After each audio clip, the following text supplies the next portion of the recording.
Magsigang tayo ng buto ng baboy, guys. Hugasan muna natin ito ng mabuti.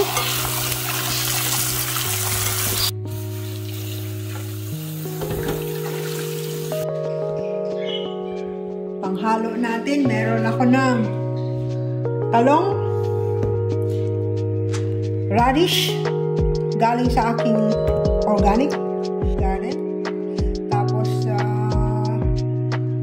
garlic, onions, kamatis. Galing din ito sa aking organic garden. Alisin natin yung bako. Masarap pa rin. Tapos ito ay balatan na din natin. Hugasan ko na rin ito. Slice it roughly.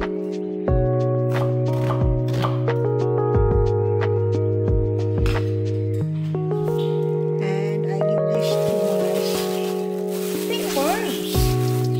Bali, initin muna natin itong kawali. Pag mainit na, guys, ilalagay na natin yung olive oil. Pag mainit na, ilagay na natin yung onions. Isabay na rin natin yung bawang kasi ganyan ako mag-isa kasi para hindi na susukot ng mabuti. Sa bagay kasi yan ang gagaling mga lasa ng pagkain pag nasusunog-sunog ng konti yung ating bawang at saka sibuyas. Tapos hindi na natin yung apoy para hindi masunog. Yan, pagluto na yung onions mo, golden brown na siya, ilalagay na natin yung kamatis. Lulutuin natin siya ng mga 1 minuto. Ayan, guys, pag luto na ng kaunti, ilalagay na natin yung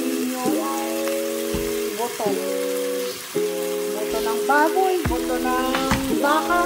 Lulutuin natin ngayon yung buto hanggang siya maging golden brown.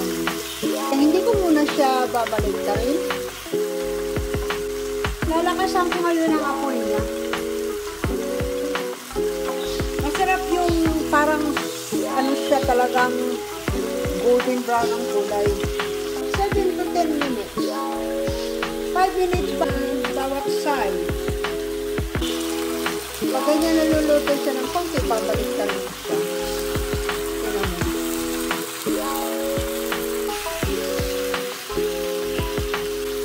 Ngayon, tatantahin ko kung ang kulay ng kabila ay ganyan na din. Mga 5 minutes din, lulutuin ko rin siya. Ayan, ganyan ang itsura niya, guys. Pag ganyan na ang itsura niya, pwede mo na siyang lagyan ng tubig. Lalagyan ko ngayon siya ng mga 3 cups ng mainit na tubig. Kaya ako nilalagyan ng mainit na tubig yan para dire-diretso yung kulo niya. Ayan, mga 3 yan. Ngayon, mag-adjust na lang ako ng tubig ko kung gusto ko mamaya. Pag kumulo na yan. Papakuluin ko muna siya ng mga 10 minutes bago ko ilalagay yung talong at saka yung labanos para hindi siya ma-overcook. Pero lalagyan ko na siya ngayon ng mga pampalasa. Lalagyan ko siya ng mga 1 teaspoon na fine ground black pepper. Lalagyan ko na rin siya ng mga pampalasa. Mga 2 teaspoon ito. Mamaya na lang ako mag-a-adjust ng kanyang lasa. Ayan, kumukulo na siya.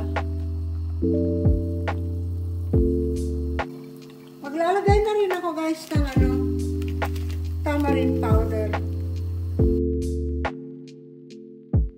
Lalagyan ko muna siya ng mga 2 teaspoons. Mamaya na ako mag-a-adjust ng lasa niyan. Como yung aking nilagay na pampalasa na tawag dyan ay Vegeta.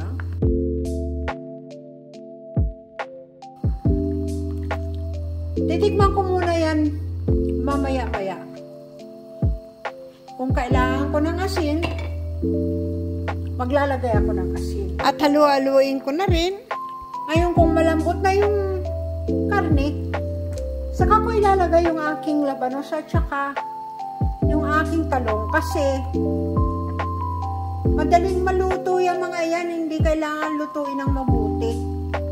So, bali tatakpan ko muna siya. At papalambutin ko yung karne. Ay, hinaan ko muna yung apoy.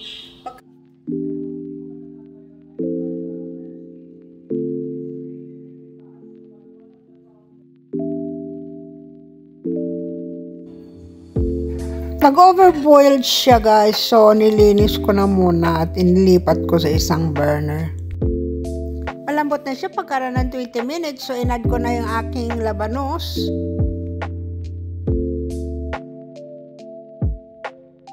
Pati na rin ang aking talong. Ayan ang itsura guys.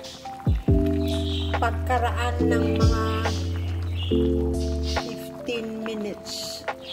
Malambot na yung talong.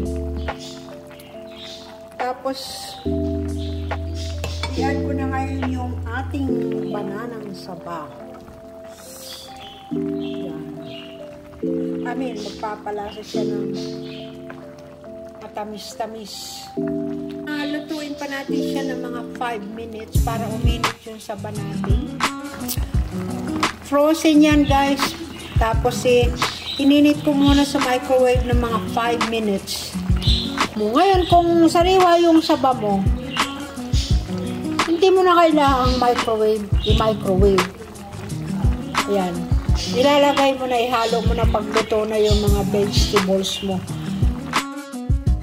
Ayan guys, luto na siya. Kain na tayo. Saging pa more. Super duper ang sarap niya guys. Manamis-namis. Kain tayo guys. Kain na po tayo mga friends.